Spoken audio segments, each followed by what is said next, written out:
CM Jaganmohan Reddy అందిస్తూ ఉన్న సంక్షేమ పథకాలు కరోనా కష్టకాలంలో చేసిన సేవలకు గాను ప్రతి పేదవాడు వైఎస్ఆర్ కాంగ్రెస్ పార్టీకి అండగా నిలుస్తున్నారని శ్రీకాళహస్తి ఎమ్మెల్యే బియ్యపు మధుసూదన్ రెడ్డి అన్నారు. రేణిగుంట మండలానికి చెందిన 300 మంది మైనారిటీలు వైఎస్ఆర్ కాంగ్రెస్ పార్టీ కండువాను కప్పుకున్నారు. మధుసూదన్ రెడ్డి ఆధ్వర్యంలో ఈ చేరికల కార్యక్రమం జరిగింది. సీఎం జగన్మోహన్ రెడ్డి ఈ ఎన్నికల్లో 175 స్థానాల్లో ఘన విజయాన్ని సాధిస్తారంటున్న ఎమ్మెల్యే బియ్యపు మధుసూదన్ రెడ్డితో మా ప్రతినిధి Vijayamurthy face to face. YSR Congress party ప్రచారంలో దూసుకుపోతోంది. స్థానిక ఎమ్మెల్యే బియ్యపు మధుసూదన్ రెడ్డి మనకు అందుబాటులో ఉన్నారు. ప్రధాన ప్రతిపక్షం ఓవైపు అంతర్గత కుమ్ములాటలతో కొట్టుమిట్టాడుతూ ఉంటే వైఎస్ఆర్సీపీ దూసుకుపోతోంది. పెద్ద ఎత్తున పార్టీలో మైనారిటీలు కూడా చేరుతున్నారు. ఎలా అనిపిస్తుంది? ముగ్గురు దొంగలు ఒకటి దగ్గర చేరినట్టుగా మోడీ గారు, పవన్ కళ్యాణ్, చంద్రబాబు నాయుడు వీళ్ళు ముగ్గురు ఈ రాష్ట్రాన్ని ఏదో అభివృద్ధి చేస్తామనుకునే ఉద్దేశంతో వచ్చారు. ఏం చేశారని మీరు ముందే చెప్పాలి. 5 సంవత్సరాలు ఛాన్స్ ఇచ్చిన చంద్రబాబు నాయుడు ఏం చేశారు? కాబట్టి వాళ్ళు అడిగే అర్హత కూడా వాళ్ళకి లేదు. ఇప్పుడు అడిగే అర్హత వాళ్ళకి లేదు. ఓటు అడిగారు. కష్టాల్లో ఉండే పార్టీ, ఎందుకంటే కష్టంలో ఎవరున్నా ప్రజలు కష్టాలను కనుక్కున్న పార్టీ వైఎస్ఆర్ పార్టీ. పేదలు కడుపు నిండా తినాలని ఆలోచించే పార్టీ వైఎస్ఆర్ పార్టీ.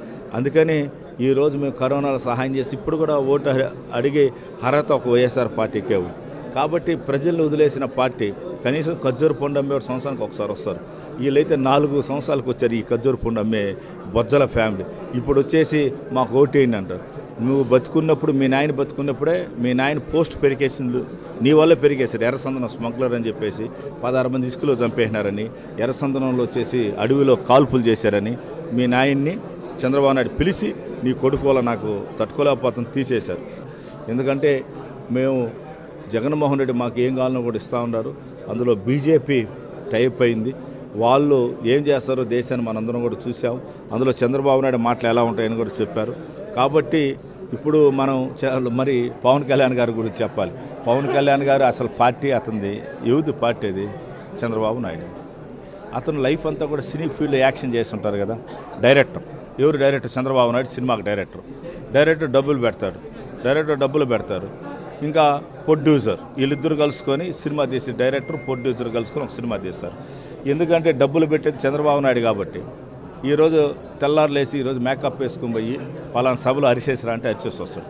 పలానా సభలు కింద కూర్చొని భోంచేయంటే కింద కూర్చొని భోంచేస్తాడు. సినిమా తీస్తే కనీసం పాపానికి ఒక 20 కోట్లు 30 కోట్లు వస్తుంది.